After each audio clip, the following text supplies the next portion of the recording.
দীর্ঘ উত্তেজনার পর অবশেষে শান্ত হওয়ার আভাস দিচ্ছে মধ্যপ্রাচ্য। ইউরোপিয়ান কমিশনের president Ursula von der Leyen এই যুদ্ধবিরতিকে স্বাগত জানিয়ে একে প্রয়োজনীয় ডিএসকেলেশন বা উত্তেজনা প্রশমন হিসেবে অভিহিত করেছেন। ইইউর শীর্ষ কূটনীতিক কায়া কালাস জানিয়েছেন, এ বিরতি কূটনীতির মাধ্যমে স্থায়ী সমাধানে পৌঁছানোর একটি বড় সুযোগ তৈরি করেছে। তবে যুদ্ধবিরতিকে স্বাগত জানালেও সুর নরম করেননি স্পেনের প্রধানমন্ত্রী পেড্রো সানচেজ। তিনি কোনো দেশের নাম সরাসরি না নিলেও ওয়াশিংটনের সমালোচনা করে বলেন, যারা বিশ্বে আগুন লাগিয়ে আবার বালতি হাতে নেভাতে আসে তাদের বাহবা দেয়ার কিছু নেই। তার মতে আন্তর্জাতিক আইন ও শান্তি একমাত্র পথ। ফ্রেঞ্চ প্রেসিডেন্ট ইমানুয়েল ম্যাক্রো প্যারিসে এক প্রতিরক্ষা সভায় জানান, এই চুক্তিকে লেবাননের জন্য কার্যকর করতে হবে। বিশেষ করে হরমুজ প্রণালী পুনরায় খুলে দেওয়ার বিষয়ে ইরানের সদিচ্ছাকে তিনি ইতিবাচক হিসেবে দেখছেন। যুদ্ধবিরতির এই ঘোষণা অত্যন্ত ভালো খবর। আমরা গত 40 দিন ধরে বলে আসছি, আলোচনার মাধ্যমেই কেবল স্থিতিশীলতা বজায় রাখা সম্ভব। আমরা আশা করছি সামনের দিনগুলোতে পুরো অঞ্চলে এর প্রতিফলন দেখা যাবে। তুর্কির প্রেসিডেন্ট রিসেপ তাইয়েপ এরদোয়ান সামাজিক মাধ্যম এক্সে এক পোস্টে এই সফল মধ্যস্থতার জন্য বন্ধু প্রতিম পাকিস্তানকে ধন্যবাদ জানিয়েছেন। তিনি সতর্ক করে বলেন, এই সময়কালে কোনো ধরনের উস্কানি বা অন্তর্ঘাতমূলক কর্মকাণ্ডকে প্রশ্রয় দেওয়া হবে না। এশিয়ার পরাশক্তি চায়না ও জাপানও এই সিদ্ধান্তকে সাধুবাদ জানিয়েছেন। জাপানের প্রধানমন্ত্রী সানায়ে তাকাইচি ইরানের প্রেসিডেন্টের সাথে ফোন আলাপে হরমুজ প্রণালীর নিরাপত্তা নিশ্চিত করার ওপর জোর দিয়েছেন।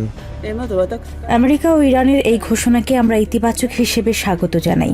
তবে সবচেয়ে গুরুত্বপূর্ণ হল পরিস্থিতির প্রকৃত উন্নয়ন এবং হরমুজ প্রণালীতে নিরাপদ যাতায়াত নিশ্চিত করা। আমরা আশা করি কূটনীতির মাধ্যমে দ্রুতই একটি চূড়ান্ত সমঝোতায় পৌঁছানো সম্ভব হবে। অন্যদিকে চায়নার পররাষ্ট্র মন্ত্রণালয় জানিয়েছে, তারা শুরু থেকেই ইউক্রেন যুদ্ধের মতো এই সংঘাত কূটনৈতিকভাবে নিরসনের আহ্বান জানিয়ে আসছিল।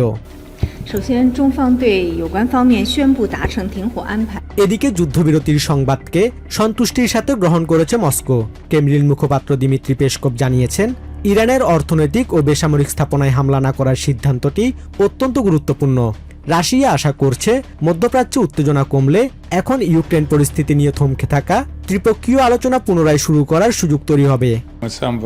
আমরা সশস্ত্র সংঘাতের পথে না যাওয়ার এই সিদ্ধান্তকে স্বাগত জানাই। বিশেষ করে ইরানের বেসামরিক ও অর্থনৈতিক লক্ষ্যবস্তুতে হামলা না করার সিদ্ধান্ত অত্যন্ত গুরুত্বপূর্ণ। আমরা আশা করি অদূর ভবিষ্যতে ইউক্রেন ইস্যুতেও ত্রিপক্ষীয় আলোচনার জন্য সব পক্ষ পর্যাপ্ত সময় ও সুযোগ পাবে।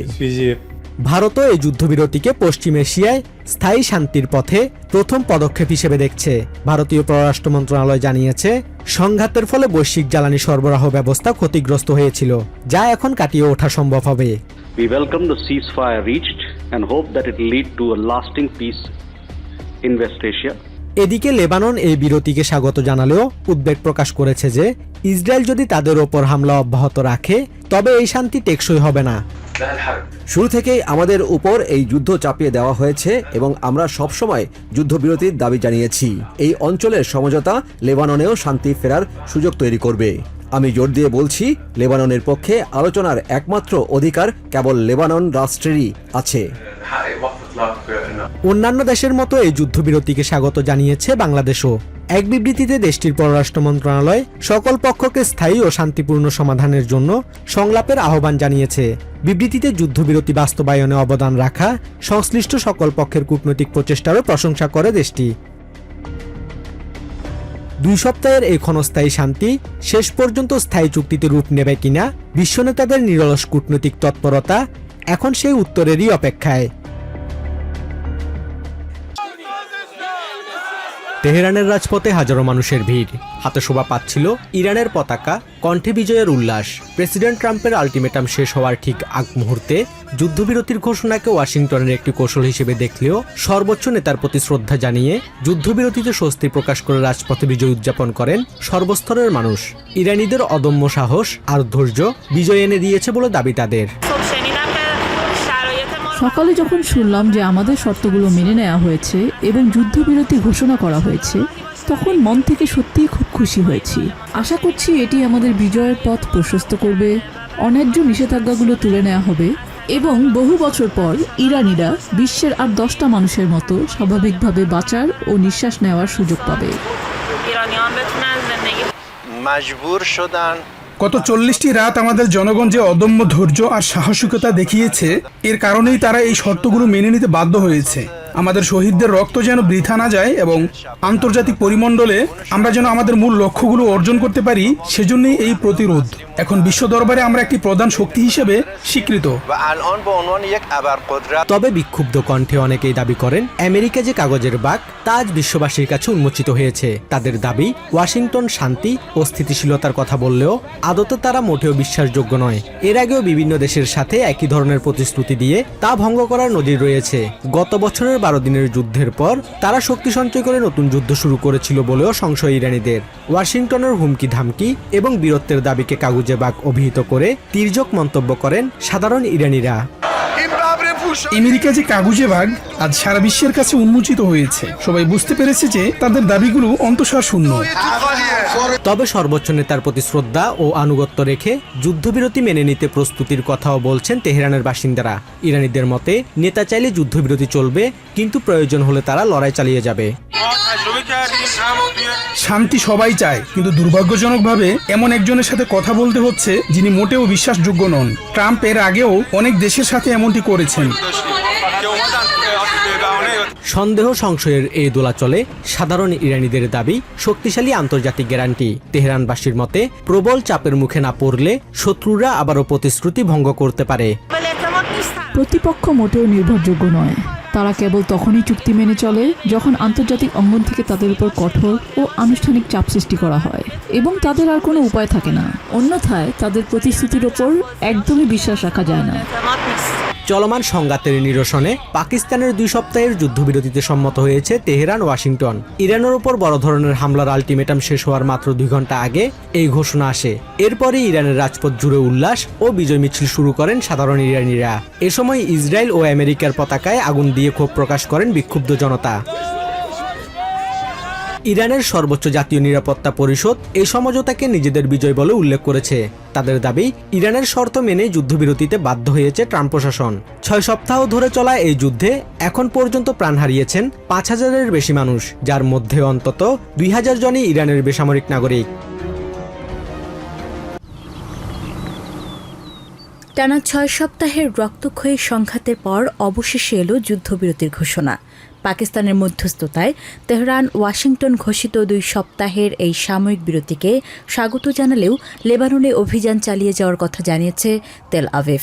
তবে এ নিয়ে খোদ দেশটির রাজনৈতিক মহলে তৈরি হয়েছে তীব্র বিতর্ক। বিরোধী দলীয় নেতা ইয়ার ল্যাপিড এই সিদ্ধান্তকে ইসরায়েলের ইতিহাসের সবচেয়ে বড় রাজনৈতিক বিপর্যয় বলে আখ্যা দিয়েছেন। সাবেক এই প্রধানমন্ত্রীর মতে নেতানিয়াহু কৌশলগতভাবে ব্যর্থ হয়েছেন এবং এই ক্ষতি মেরামতে কয়েক বছর সময় লাগবে। বামপন্থী নেতা ইয়ার গোলানও নেতানিয়াহুর তীব্র সমালোচনা করেছেন। এক্স পোস্টে তিনি প্রধানমন্ত্রীকে মিথ্যাবাদী অভিহিত করে বলেন, নেতানিয়াহু দেশের মানুষকে ঐতিহাসিক বিজয় আর কয়েক প্রজন্মের নিরাপত্তার প্রতিশ্রুতি দিয়েছিলেন, কিন্তু বাস্তবে তিনি ইসরায়েলকে ইতিহাসের অন্যতম ভয়াবহ কৌশলগত ব্যর্থতার দিকে ঠেলে দিয়েছেন। পৃথক ভিডিও বার্তায় তিনি আরও বলেন, নেতানিয়াহু প্রমাণ করেছেন যে তিনি ইসরায়েলের নিরাপত্তার জন্য একটি বিপদ এবং একদিনের জন্য ক্ষমতায় থাকার অযোগ্য। অন্যদিকে তেল আভিভের সাধারণ মানুষের মাঝে যুদ্ধবিরতি নিয়ে কাজ করছে মিশ্র প্রতিক্রিয়া। কেউ শান্তির আশায় বুক বাঁধছেন, আবার কারো মতে এটি একটি অসম্পূর্ণ কাজ। না, এটা এখনো শেষ হয়নি। আমাদের কাজ শেষ করতে হবে। ট্রাম্প যদি পরবর্তী পদক্ষেপ নেন এবং যা চান, অর্থাৎ সব ব্রিজ, সব কারখানা আর বিদ্যুৎ ব্যবস্থা গুড়িয়ে দেন, তবেই সবকিছু শেষ হয়ে যাবে। আমি আশা করি এটি 2 সপ্তাহের বেশি স্থায়ী হবে এবং শান্তি আসবে, কিন্তু নিশ্চিত করে বলতে পারছি না। এই অঞ্চলের নেতাদের প্রতি আমাদের আস্থা নেই। আমরা চাই নেতাদের শুভ বুদ্ধির উদয় হোক, কারণ আমরা ক্লান্ত। তবে সবচেয়ে বেশি ক্ষোভ বিরাজ করছে ইসরায়েলের উত্তরাঞ্চলে। লেবানন সীমান্তে হিজবুল্লাহর বিরুদ্ধে অভিযান বন্ধ করেনি নেতানিয়াহু সরকার। মেটুলা ও হাইফার বাসিন্দারা প্রতিনিয়ত সাইরেন আর গোলার শব্দে দিন পার করছেন। কথিত হিজবুল্লাহর হুমকি দূর করতে না পারার ক্ষোভ যেমন আছে, তেমনি অব্যাহত সংঘাতে বিপর্যস্ত হওয়ার হতাশাও ঘিরে ধরেছে উত্তরের বাসিন্দাদের।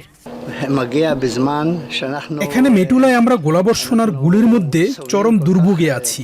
আমাদের দিনরাতের কোনো পার্থক্য নেই। আমি এখন মেটুলা ছেড়ে চলে যাওয়ার কথা ভাবছি, কারণ এই পরিস্থিতি এখন অসহনীয়। আমাদের সারাক্ষণ সাইরেনের আগুনের গোলার নিচে থাকতে হচ্ছে। আসলে যুদ্ধ কেউ পছন্দ করে না, কিন্তু আমি জানি না এটাকে আদৌ যুদ্ধবিরতি বলা যায় কিনা, কারণ তারা আমাদের সাধারণ নাগরিকদের ওপর বোমা মেরেছে। আমরাও তাদের লক্ষ্যবস্তুতে হামলা চালিয়েছি, কিন্তু এরপর কি? এই পরিস্থিতির কোনো শেষ দেখছি না। লেবাননে আমরা কিছুই অর্জন করতে পারিনি।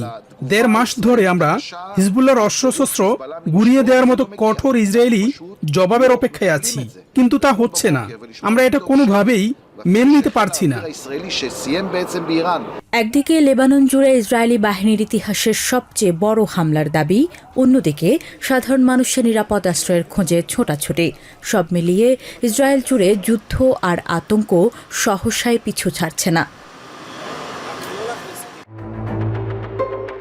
পাকিস্তান ও ওমানের মধ্যস্থতায় ইউএস, ইসরায়েল ও ইরানের মধ্যকার চলমান সংঘাত অবশেষে থামল। 2 সপ্তাহের এই সাময়িক যুদ্ধবিরতিকে ঘিরে মধ্যপ্রাচ্যে নতুন আশার আলো দেখছেন খোদ প্রেসিডেন্ট ডোনাল্ড ট্রাম্প। তবে মধ্যপ্রাচ্যে শান্তির স্বপ্ন দেখালেও ব্যাহত হুঁশিয়ারিও দিয়েছেন প্রেসিডেন্ট ট্রাম্প। যুদ্ধবিরতি ঘোষণার পর বুধবার ভোরে ট্রুথ সোশ্যালের এক পোস্টে তিনি বলেন, ইরানকে যারা অস্ত্র সরবরাহ করবে তাদের উপর 50% শুল্ক আরোপ করা হবে। এই শুল্ক অবিলম্বে কার্যকর হবে বলেও সতর্কতা জানান ট্রাম্প। এর আগে প্রেসিডেন্ট যুদ্ধবিরতিকে বিশ্ব শান্তির জন্য একটি ঐতিহাসিক দিন হিসেবে বর্ণনা করেছেন। এমনকি ইরানে একটি প্রোডাক্টিভ রেজিম চেঞ্জ বা শাসন ব্যবস্থার পরিবর্তন হয়েছে বলেও দাবি করেন তিনি। তেহরানের সাথে পারমাণবিক এবং অর্থনৈতিক নানা বিষয়ে সমঝোতা হয়েছে দাবি করে ট্রাম্প বলেন, তেহরানের সাথে ঘনিষ্ঠভাবে কাজ করতে চায় ওয়াশিংটন। মধ্যপ্রাচ্যের গোল্ডেন এজ বা স্বর্ণযুগের স্বপ্ন দেখালেও ট্রাম্প প্রশাসনের উপর পুরোপুরি আস্থা রাখছে না তেহরান। জেনেভায় জাতিসংঘ মিশনে ইরানের রাষ্ট্রদূত আলী বাহরাইনি জানান, আলোচনার টেবিলের পরিস্থিতি বুঝে সতর্ক পা ফেলতে চায় তেহরান। ইরানি এই কূটনীতিক বলেন, অতীতের তিক্ত অভিজ্ঞতার কারণে তারা এবার চরম সতর্কতার অবলম্বন করবে। আমরা প্রতিপক্ষের ওপর কোনো আস্থা রাখছি না।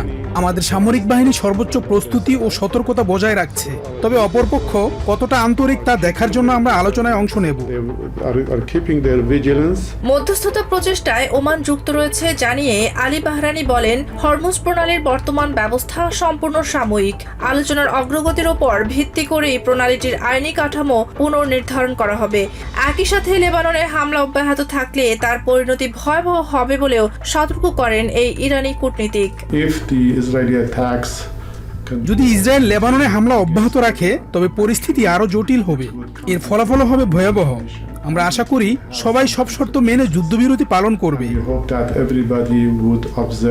আগামী শুক্রবার ইসলামাবাদে 2 দেশের মধ্যে প্রথম আনুষ্ঠানিক শান্তি আলোচনা অনুষ্ঠিত হতে যাচ্ছে। দেখার বিষয় হলো কোনটি শেষ পর্যন্ত বাস্তবতা হয়ে ধরা দেয়।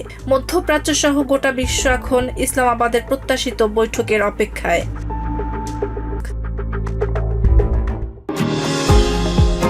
নিউ ইয়র্ক থেকে সম্প্রচারিত TVN 24 টেলিভিশন বিশ্বজুড়ে বাঙালির কণ্ঠস্বর।